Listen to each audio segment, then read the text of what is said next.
And today's lesson is going to be on how to capture cool photographs at your Halloween event. Now, we all know what's happening next week. It is Halloween. With Halloween approaching, it's time to gear up for spooky, fun, and fantastic photo opportunities. Here are some tips to help you take cool photos at your Halloween event or party. Number one, embrace low light, because remember, it's the evening for most of us and it's going to be dark. You're out there, you're having parties, you're with the kids, you're going from house to house, you want to take those photos. Embrace low light. Halloween is all about eerie vibes. Use low light to your advantage. Try capturing silhouettes or using candlelight for a spooky effect. Like, they don't usually flame candlelights these days, but even with those little battery ones that you have, bring it up to someone's chin and then take the picture. It just makes really effect. You can bring it over to the side and get a half face. You can move around with lights and all the stuff, flashlights. Take your flashlight and put it under the chin and get these strange, eerie looks and create shadows under the eyes and all that other stuff. Be creative. Use your light sources. Most of us, when we go out trick-or-treating, I don't do trick-or-treating longer, but I do go out because I'm photographing. We have our flashlights or we have our smartphones. So use your light to create beautiful pictures. You can take your smartphone, turn your phone on, and just put it underneath the chin. Put it right here. Put it underneath and just light up your lower part. Again, it's all about the shadows and all the light changes. So using candlelight for a spooky effect, that always helps too. Next, play with shadows. Shadows add mystery. Position your subjects near a light source, like I just said. A light source to create dramatic shadows and enhance the Halloween ambiance. Right? So all you mommies out there, aunties that are taking your nephews, nieces, children, daughters, sons out to the park, to the neighbors, and taking the walk, going to candy stores, going to grocery stores, having the whole Halloween experience. Take pictures. They're so memorable. Kids, when they become adults, love looking back on those photos. Use props. Incorporate Halloween props like pumpkins, candles, masks into your shots. They add an extra layer of spookiness and make your photos more interesting. Use props. I mean, most of the time, the kids are going to have props anyway. And Halloween is not just for the kids, y'all. Do you know that more adults participate in Halloween than kids? There are big office parties going on Halloween.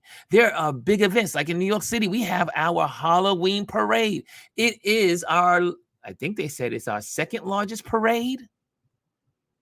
People travel from all over the world for our New York City Halloween parade in Greenwich Village. It's a lot of fun.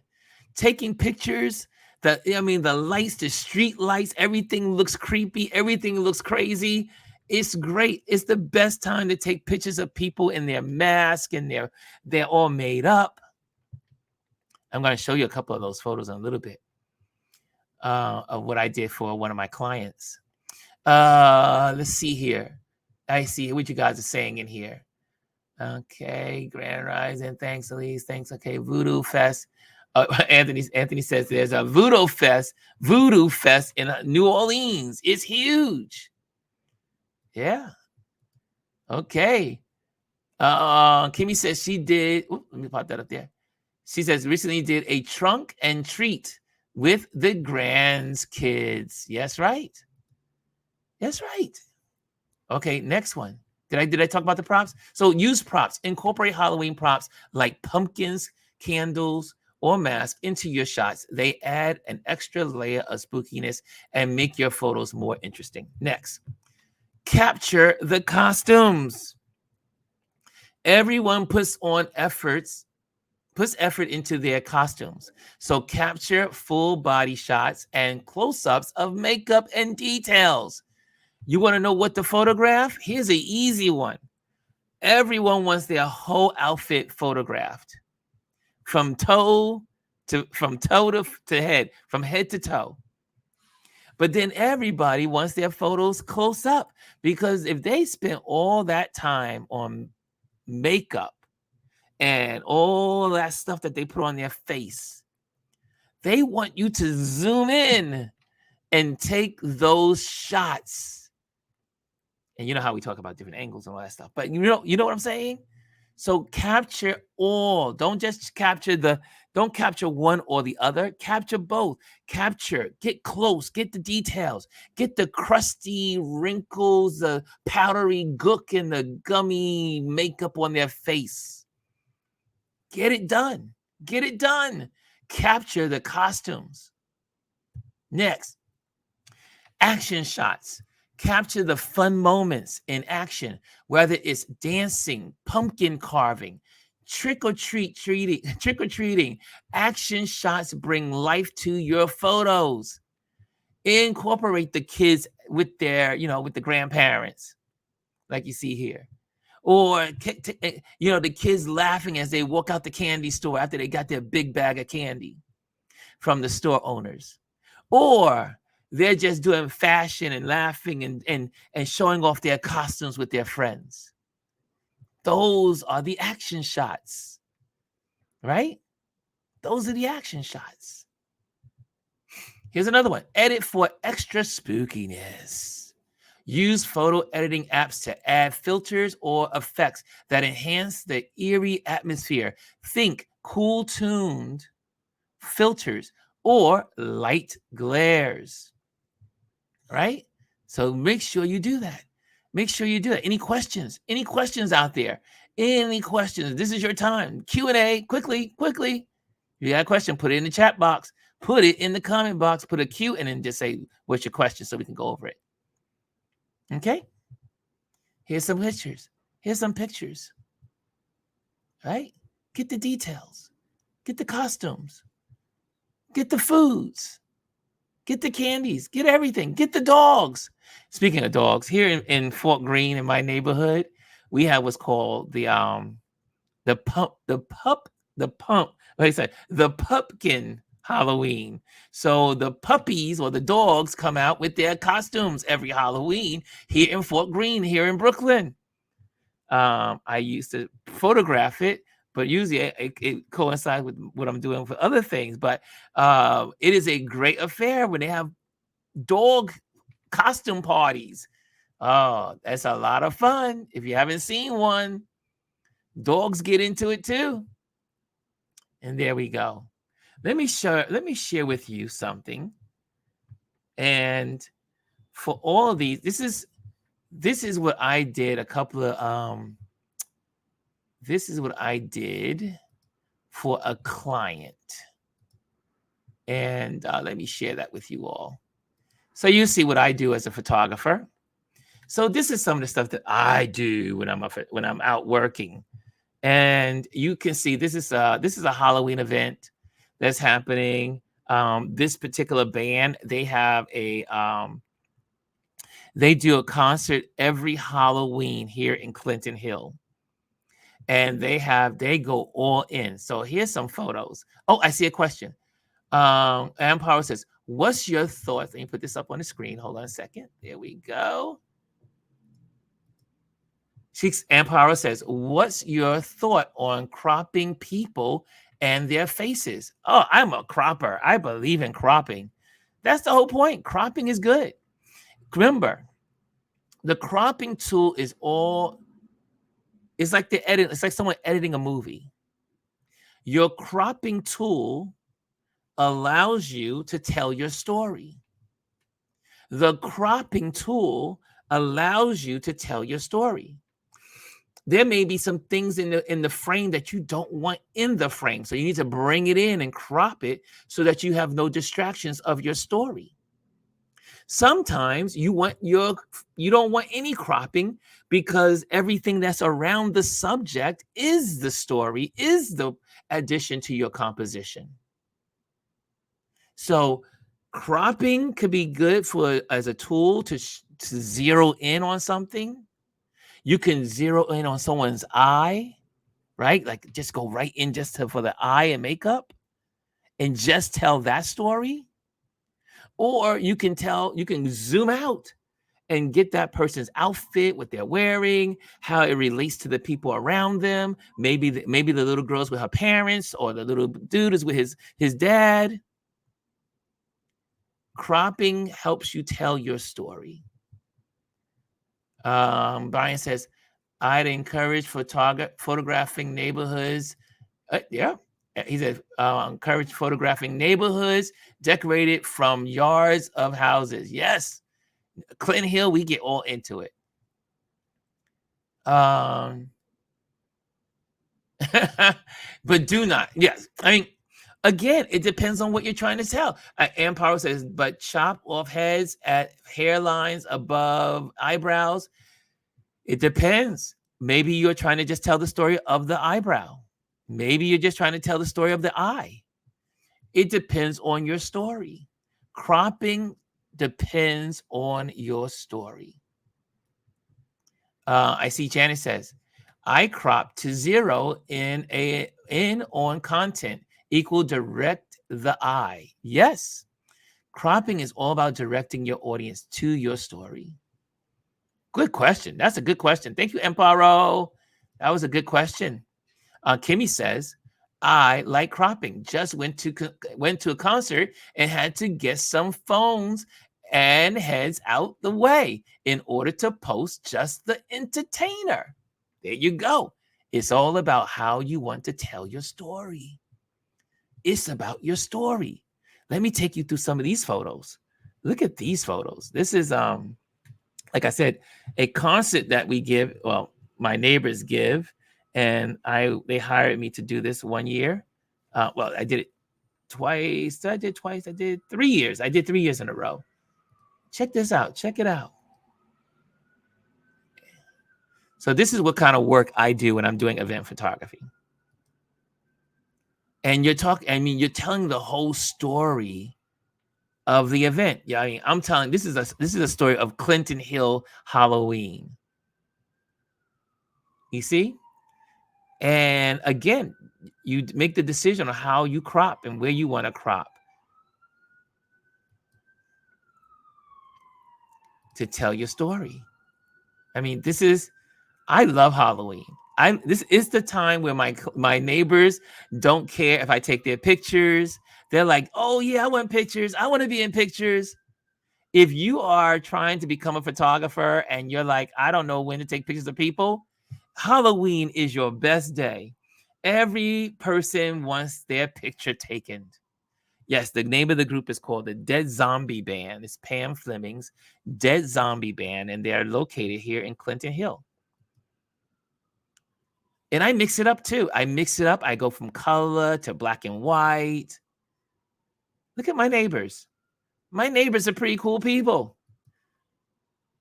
Look at them. And you tell your story.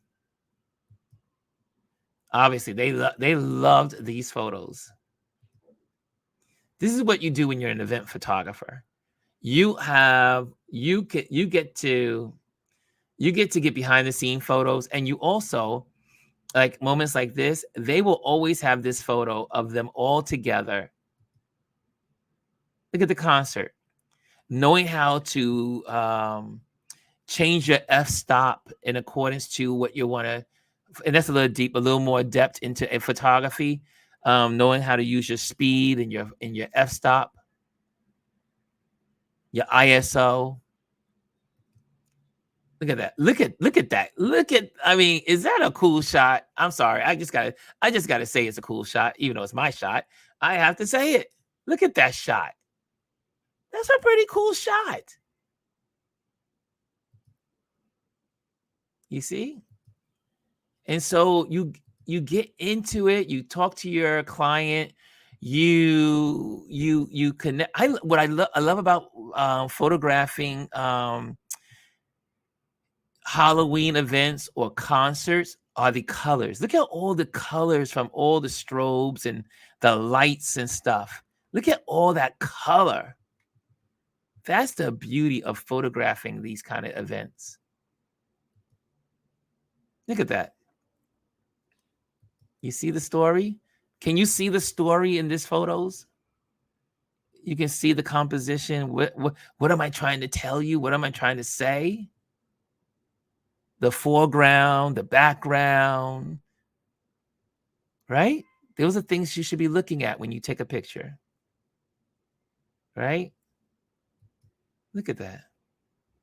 I mean, this picture, you don't even know what year it is, right? You can't tell other than some of the little things in the picture, but you can't tell what year this is.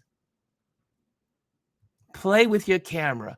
Play with it. This is the best time. Next week, we'll talk about people photography and Halloween as well. So we'll do a 2-week Halloween session. But look at that. You get to take some of the most amazing photos and play.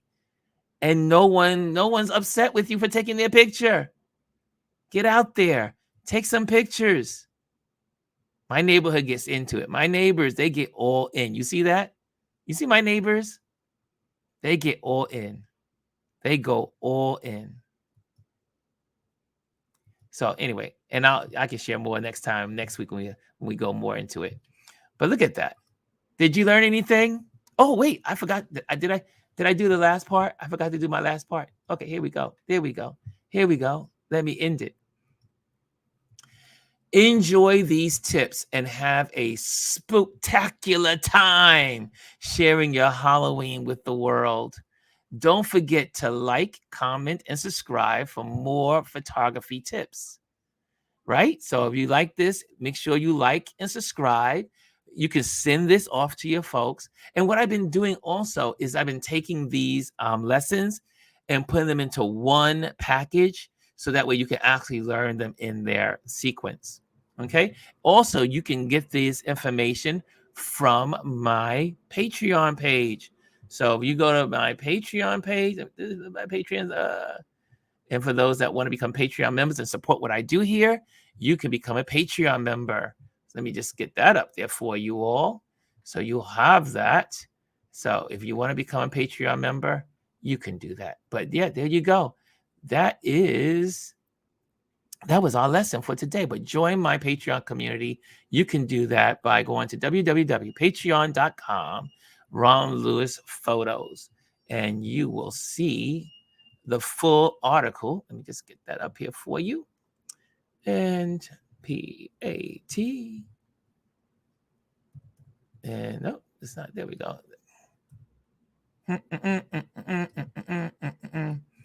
Sure. There we go. There we go. Let me get that Patreon page so you can see it. And where you can follow it. That should have been. Here we go. Come on. Sometimes computer gets a little slow. Okay, so you can find. Let me pop this here. I need an engineer, y'all. I need an engineer. I need an engineer. Here we go. Okay. Here we go. Entire screen. Here we go. So this is the Patreon page. So if you go to my Patreon page, that's what it looks like. Live life like you mean it. Stay focused. And then you go to the story, and there you have it. Everything laid out for you in the Patreon page. Is only for the members, obviously. And you can go there and get that for yourself and have that and just go through it. I put all my article, everything is here, all the stuff, everything I talk about, all of that stuff, teachings, tips are all on Patreon. So if you want to go in and look at all that stuff, articles, and learn, you can do that. Just become a member. And so become a Patreon member. You will be supporting me as you support yourself. Okay, so thank you guys on that. Let me stop sharing that so you can definitely do that on your time. Again, it's patreon.com, ronlouisphotos. Okay. Look at that. Look at that. Look at that.